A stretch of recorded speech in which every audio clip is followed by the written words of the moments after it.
दोस्तों नमस्कार। आज मोदी सरकार ने एक वाइट पेपर जारी किया है। उसमें कंपैरिजन किया है 2004 से लेकर 2014 जो मनमोहन सिंह जी की सरकार थी और 2014 से लेकर अभी 2024 तक जो नरेंद्र मोदी साहब की सरकार है। इसका कंपैरिजन किया गया है और बहुत सारी बातें बताई गई हैं कि क्या क्या डेवलपमेंट हुआ और पहले क्यों डेवलपमेंट नहीं हुआ था। उसकी चर्चा बहुत सारी जगह पे हो रही है, लेकिन उसी डॉक्यूमेंट का एक पार्ट 2 है। अगर आपने डाउनलोड किया है तो मैं आपको बता दूं, पार्ट 2 उसका जो शीर्षक है वो है व्यापक भ्रष्टाचार, परवेसिव करप्शन, पेज नंबर 23। दोस्तों आपको याद होगा कि उस समय अन्ना आंदोलन हुआ, केजरीवाल साहब ने अपनी राजनीति चमकाई और जनता ने कांग्रेस को हटा के बीजेपी को सरकार इसलिए दी कि देश में जिन लोगों ने करप्शन किया है, एक तो उनको कुर्सी से हटाना और गुनाहगारों को सजा दिलवाना। लेकिन जो घोटाले 2012 में हुए, आज 2024 चल रहा है। इन 12 साल में ऑलमोस्ट 10 साल मोदी साहब की सरकार रही, लेकिन क्या गुनाहगारों को सजा मिली? सवाल यह है। आज मैं आपके सामने उन सभी 15 घोटालों का विवरण रखूंगा जिसकी चर्चा इस वाइट पेपर में हुई है और हम ये देखेंगे कि आज उसकी स्थिति क्या है।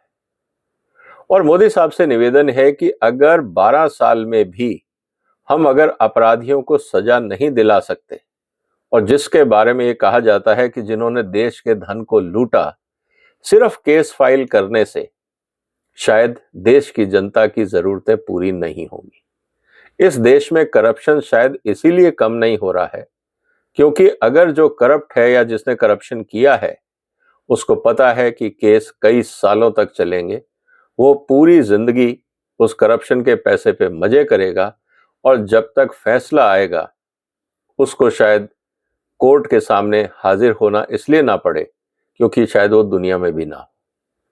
क्या न्याय व्यवस्था अगर इसी तरह से चलती रही तो फिर करप्शन और अपराध के मामलों में सिर्फ केस दर्ज होगा, कार्रवाई इतनी लंबी होगी कि जिसका कोई औचित्य ही नहीं रह जाता। तो मोदी साहब, क्या 10 साल जब तक आपकी सरकार रही आप अपराधियों को सजा क्यों नहीं दिला पाए? क्या इसके लिए स्पेशल कोर्ट नहीं बन सकते थे? क्या सरकार संसद में एक कानून नहीं पास कर सकती थी कि जिन लोगों ने देश के साथ भ्रष्टाचार किया है, देश की साख पे बट्टा लगाया है, उनके लिए हम एक स्पेशल कोर्ट बनाते हैं और उसमें उनकी कार्रवाई होगी ताकि टाइम बाउंड मैनर में इन अपराधियों को सजा मिल सके। लेकिन मोदी सरकार ने ऐसा नहीं किया। तो दोस्तों आगे बढ़ने से पहले आपसे निवेदन है कि आप इस वीडियो को शेयर करें, इस चैनल को सब्सक्राइब करें। हम उन 15 के 15 केस जो यहां लिखे गए हैं हम उनकी चर्चा करेंगे।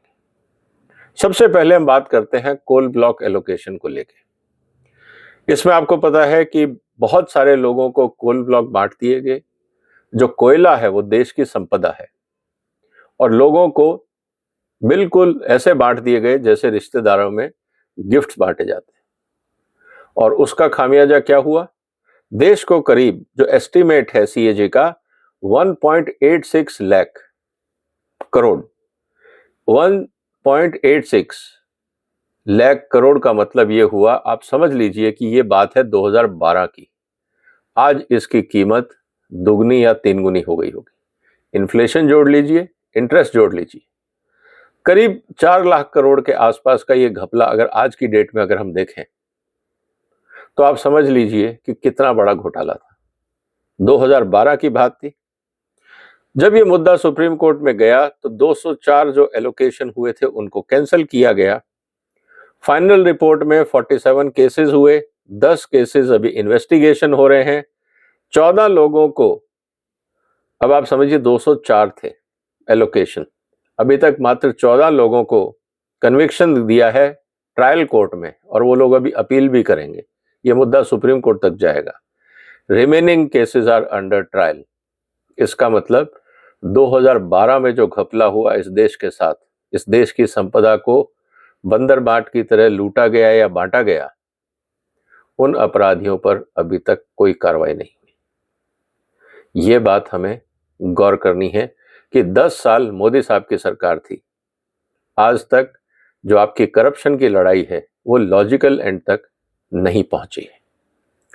दूसरा बड़ा घोटाला हुआ कॉमनवेल्थ गेम्स का, 2010 का है, उससे भी पुराना है।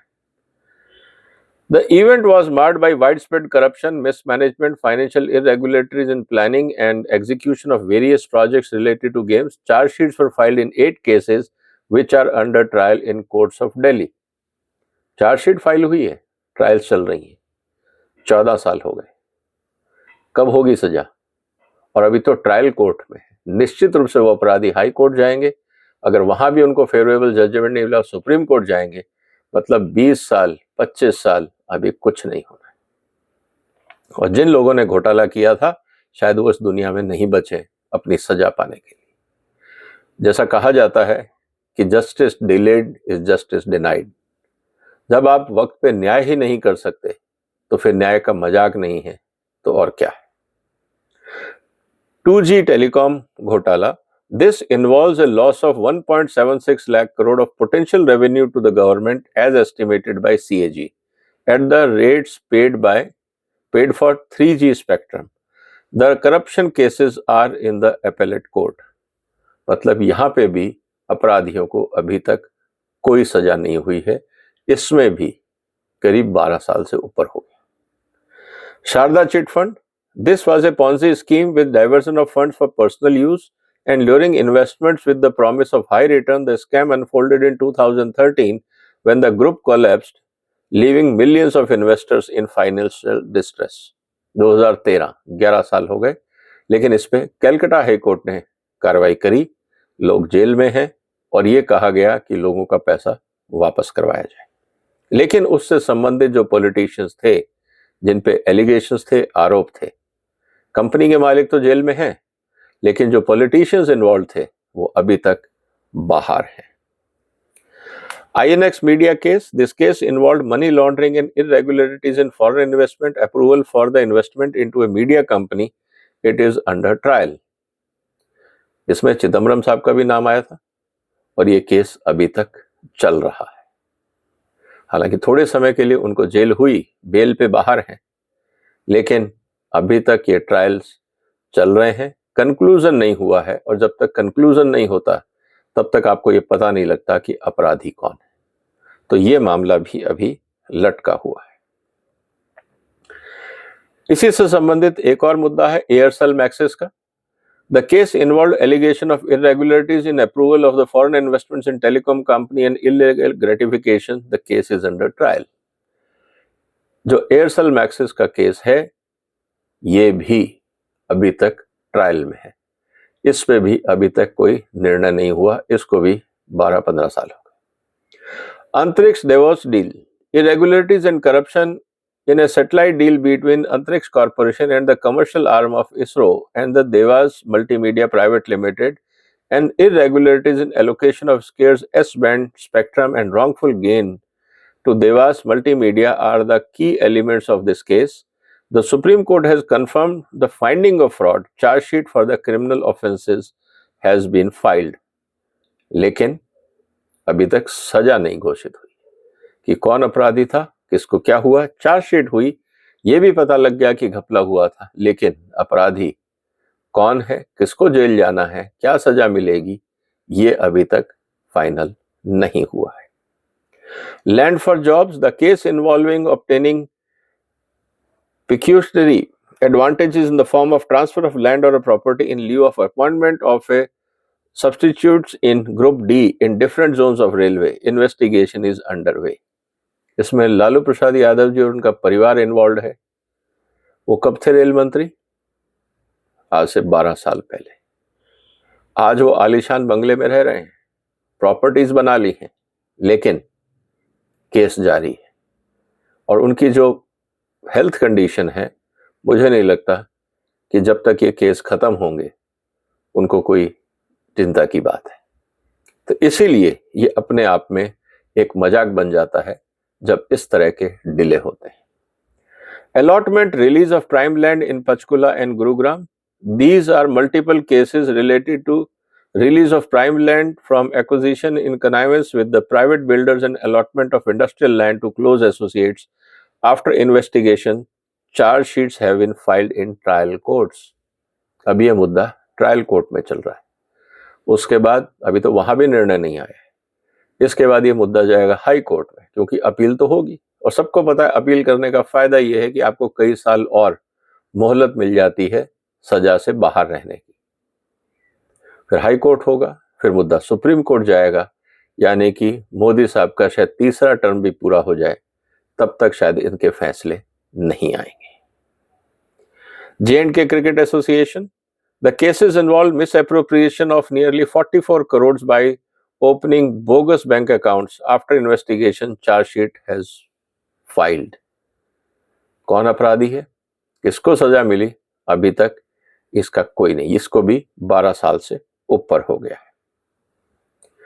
The Embraer deal. The case is related to corruption, bribery and kickback in purchase of aircraft from a Brazilian aerospace company, Embraer.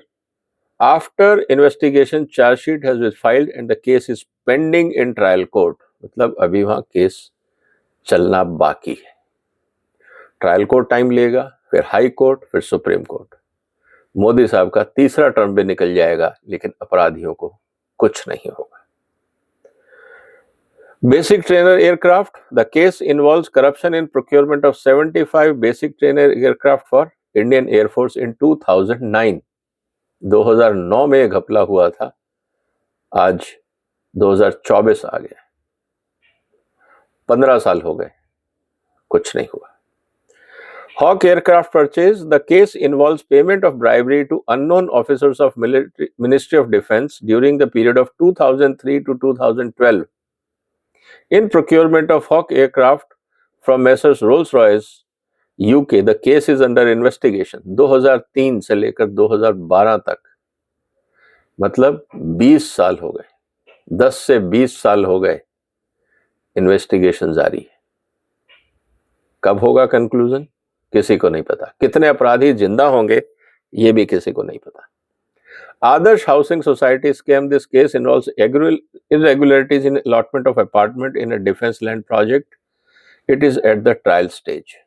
ये अभी तक ट्रायल स्टेज पे है, अभी कार्रवाई बहुत लंबी बाकी है। Agusta Westland helicopter scam. Kickbacks were paid in procurement of helicopters.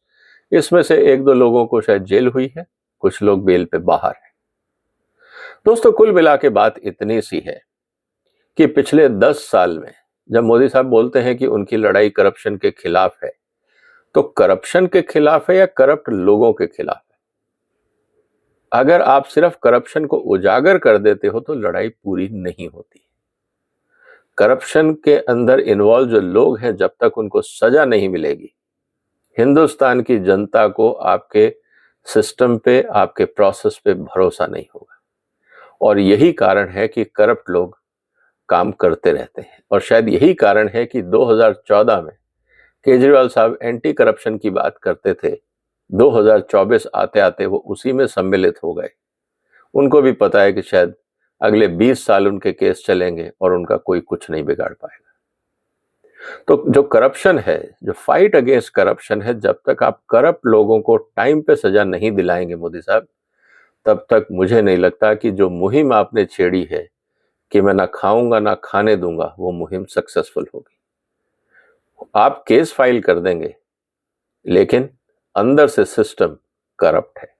आज भी आपके जितने फील्ड डिपार्टमेंट्स हैं, चाहे स्टेट के हों या सेंटर के हों, आज भी रिश्वतखोरी है, आज भी जनता परेशान है, आज भी इंडस्ट्रियलिस्ट और व्यापारी परेशान हैं, क्योंकि उनको पता है कि अगर केस हो भी गया, सीबीआई के केस कई साल चलेंगे, हम रिटायर हो जाएंगे, आराम से जिंदगी बसर करेंगे। जब तक केस का फैसला आएगा, शायद हम इस दुनिया में भी ना होंगे। तो फिर क्यों चिंता करनी? करप्शन करो, केस होगा, देख लेंगे, कोई फर्क नहीं पड़ता। पेंशन ही रुकेगी, कोई बात नहीं, हम इतना कमा लेंगे कि हमें पेंशन की जरूरत भी नहीं होगी। अगर यही लड़ाई करप्शन के खिलाफ है, तो मुझे नहीं लगता कि मोदी साहब आप इसमें सफल हुए हैं। जब तक कार्रवाई नहीं होगी और टाइम बाउंड मैनर में कार्रवाई नहीं होगी, देश की जनता करप्शन से परेशान रहेगी। उम्मीद है देश की भावनाएं मैंने आप तक पहुंचाने का प्रयास किया। दोस्तों, आप भी इस वीडियो को शेयर करें और इतना शेयर करें कि डिसीजन मेकर्स, कोर्ट के जजेस और जो हमारी इन्वेस्टिगेटिंग एजेंसीज है वहां तक ये बात पहुंचे, ताकि टाइम पे निर्णय हो सके। क्योंकि ये कहा जाता है ना कि justice delayed is justice denied. आप अपने विचार कमेंट बॉक्स में लिख सकते हैं, इस वीडियो को शेयर कर सकते हैं। अपना ध्यान रखिएगा, फिर मुलाकात होगी एक और महत्वपूर्ण मुद्दे के साथ। तब तक वंदे मातरम।